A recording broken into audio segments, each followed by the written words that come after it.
morning and welcome to yet another MindShift Monday where we talk family, finances, and just about whatever you want to talk about. So continue to leave comments in the comment section below, and we do take those to heart. But right now we are going through this financial series, and as we're jumping in here to the new year, we talked last week about budgeting and about just getting started. What do you need to get started? Well, you need to have some numbers, and if you're taking part in this series, you have hopefully addressed that and know what you're spending every month on certain items. What are those reoccurring bills?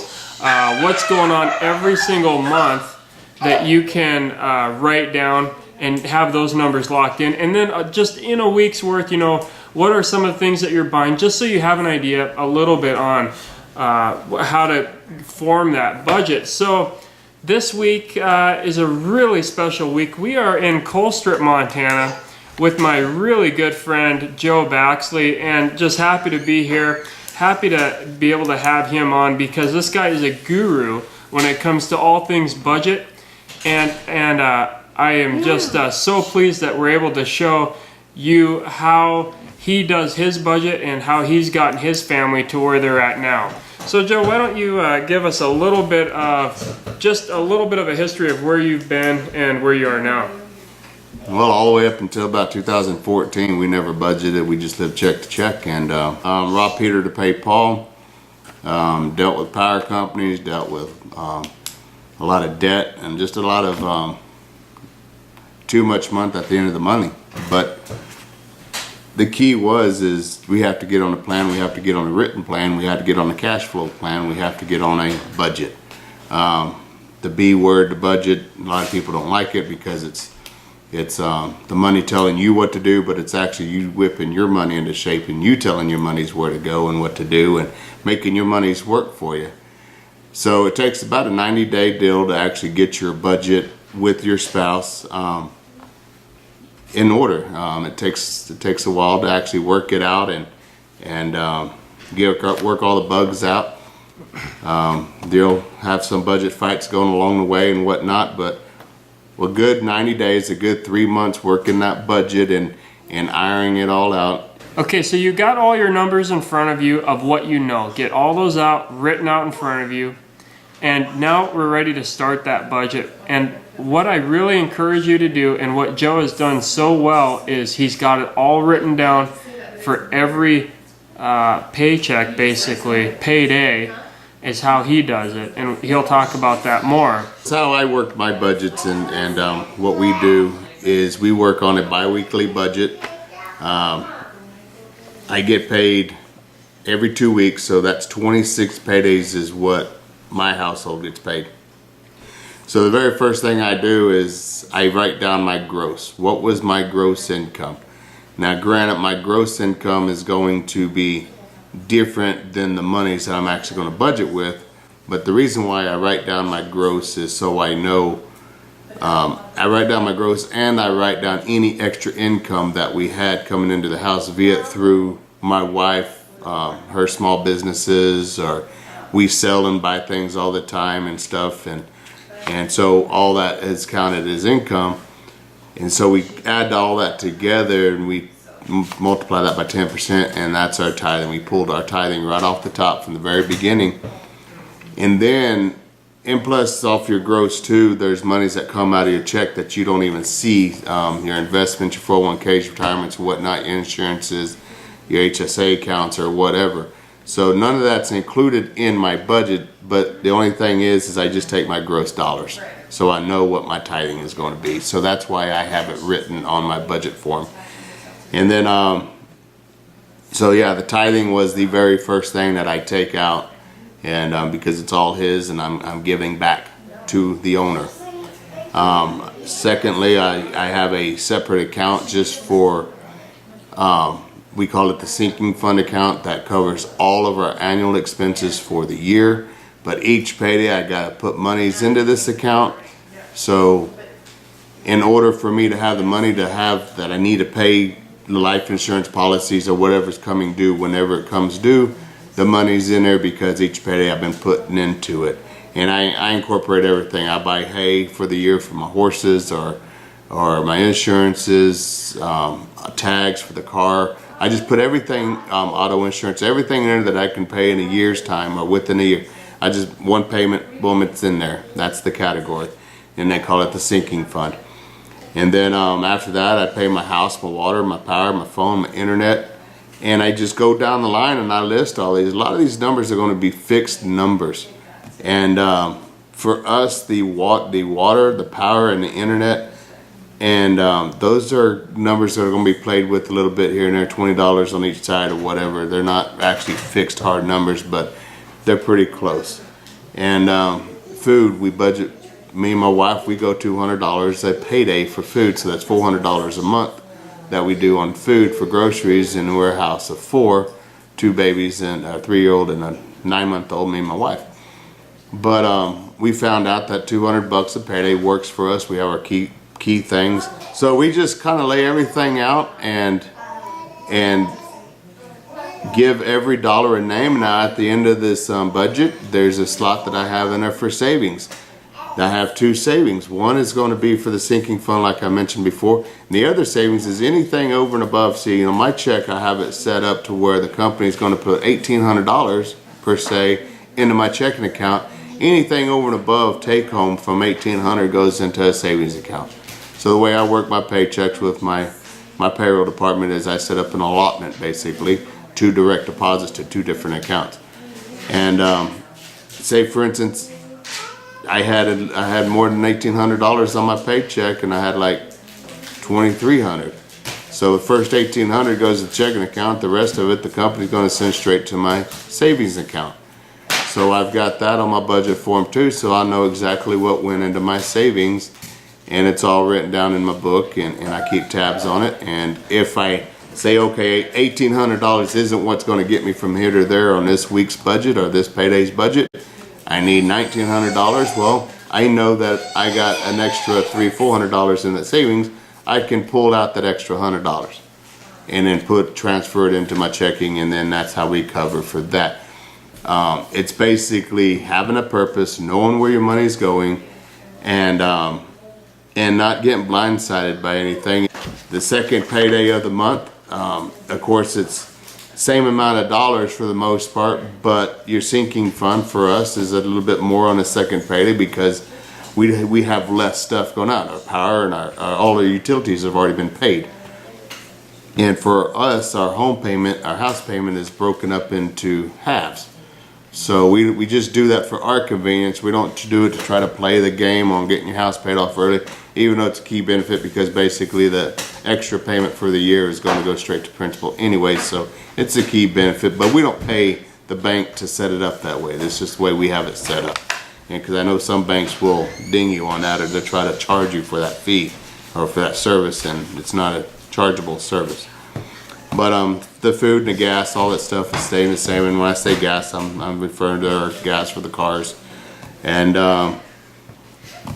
so yeah, their second budget, it's a little bit easier, not a lot of stuff in there.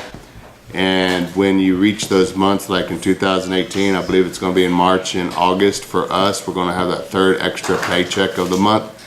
And basically, this what's coming out of that is going to be money's for our sinking funds, another house payment, and our food and our gas and any household items. We keep our household items separate than our food because if that more so for diapers and wipes, paper products, cleaning supplies, to bathroom stuff or whatever else. We don't buy those every payday, but there's times we're going to need to replenish. So we say, okay, we're going to need an extra $60 to go to household items. So we write that in. So these are, it's a liquid. It's very liquid. It's very current. I go back to my budget. I look at my budget every 2 to 3 days. I double check with my accounts and make sure my bank is deducted what they say power came in and they paid the power bill. I'm going to check and balance. I'm going to make sure that if it was $150 for my power, that I wrote down that they took $150 out. So yeah, I'll go revisit that, and on the line side of everything, I'll just go down and write paid, and start checking things off as they cleared the bank. So I always know where we're at with the budget, and My wife knows exactly everything about this budget. She can sit down in my absence if something should happen to me, or I get laid up, or God forbid I die, whatever. She knows exactly where every dollar goes and what every dollar is spent on. She knows everything about our finances. And that's the most key point when it comes to your budget and your household finances, is both husband and wife has got to be on the same page. Well, that sounds really good, Joe, about what you talked about budgeting, about getting our monies in order.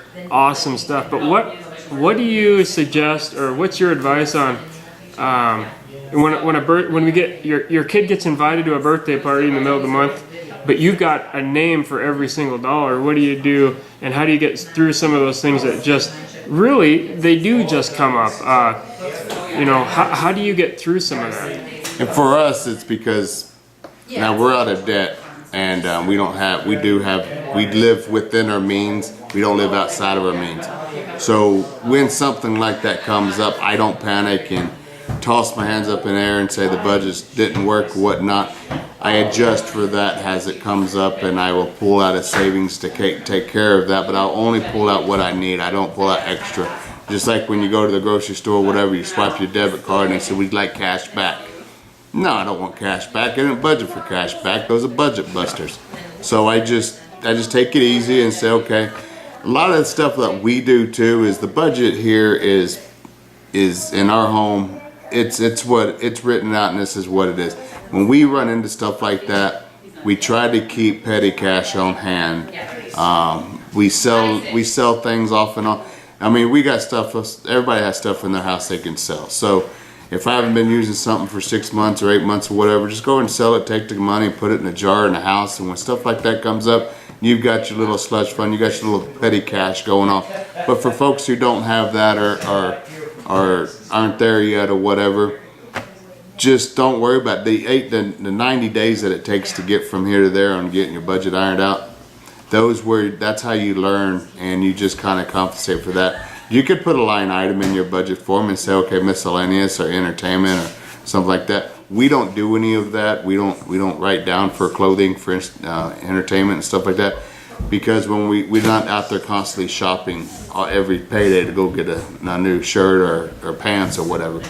But when it's time for us to go ahead and get some clothes or whatever, we will start budgeting in for that. So we'll have a plan for that. And then, if you're budgeting things through and you're seeing your money going, and the income just isn't really matching up with the bills yet, and you're starting to get behind, don't lose hope. Don't lose hope, because you can start getting ahead. And so, Joe, what would you say to those that basically, like you talked about, there's not enough money at the end of the month? Where do you take it from there? I can remember being young, and the biggest thing that I've had people tell me, and being young with babies, I've got 2 older sons, and when we were just starting out and I was in my 20s, and there was obviously too much month at the end of the money, everybody kept telling me, budget. You got to budget your monies. Well, there's nothing really to budget. It all went out the door for all the bills that it took to run the household. We need to be looking at income. What is your income? Do we have an income issue? Are we not making the monies we need to make to be able to live and pay all of our bills? And also, too, got to look at the outgoing. Are we putting too much money out there? Do we really do we have a beer budget on a champagne taste? And are we just living lavishly to where we need to just raise, okay, we're going to cut back. I don't really need an iPhone 7, 6 Plus or whatever all that stuff is, and I don't need all this stuff right now. If you live like nobody today, later you can live like nobody. In other words, some things, it's not permanently, but give up some things, whatever it takes to get from here to there. But yes, look at your outgoing. Make sure that you're not throwing monies out the window on foolish stuff. Look at your income. See if we have an income problem. And if there is an income problem, obviously you can't flip the switch tomorrow and have instant income coming in. But yet you can go out there and start hustling up some more work. Sell some things. Work on getting out of debt, because being in debt and paying all your monies to people you owe, you're being a slave to the lender, for one. It says that in the Bible. And two, that's your budget buster. That's robbing the monies that you have coming in to go to other things, but yet you're going to work every day to go pay somebody else. I mean, you go to work supposed to be paying for yourself, but when it goes out the door to everybody else. So really look at what you have going on the outgoing. Look to see if it is an income issue. Maybe we need to increase your income. Maybe we can get rid of some of the extra stuff we're paying on that we really don't need to be paying on. And but ultimately, if you are that family that is totally struggling, remember just to take care of your four walls first. And it says in the Bible that we have to take care of our household first, and that is taking care of your food, your shelter, your clothing, and your gas. Just make sure you got your roof overhead, make sure you got your utilities paid and your clothing on your back. And I don't mean to go out there and buy fancy clothes and whatnot. Just buy some threads, put it on your back. Make sure you got food for your gut, and make sure you got your transportation taken care of. Those are your four walls, those are your musts. And once you get that under control, then you can start working on whipping some other stuff into shape and taking control of that. And so next week on Monday, we're going to have Joe back, and we're going to talk again about debt. Both Joe and I have been through debt. We're on the other side of that now, but he's going to go into really good and just a really clear way of getting rid of your debt, how to do it. And the truth is, if you're budgeting right and everything's going good, you're going to be able to get rid of those debts. And you know, at the beginning, everybody might not get paid, but by the end, you won't have to be paying everybody. Perfect. Well, thanks a lot, Joe, and we'll be back next week on MindShift Monday, so make sure to tune in for that. Keeping on with our financial series here, being financially free, and thanks so much for joining us this week.